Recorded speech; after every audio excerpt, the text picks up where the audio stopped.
Haging katbang sa saging mahitabo kini kung ang karga naa sa tumoy o kung ang barko naa sa tumoy sa balod.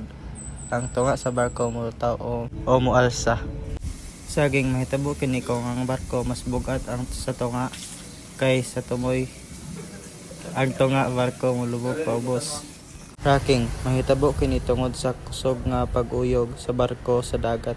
Ang istruktura sa barko mag-twist o magtuyok gikan sa longitudinal axis.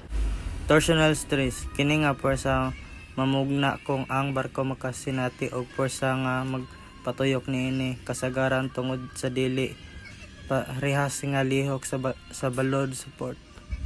Painting ang in and out nga lihok sa steel planting sa barko tungod sa pressure sa balod kasagaran sa unahan o ulin.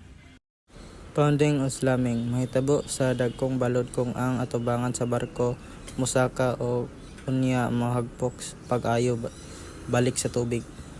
Rocking mao ang pagbaluktot sa pag-twist sa istruktura sa barko gikan sa kilid-kilid labi na kung nagligid kini sa daghang balod.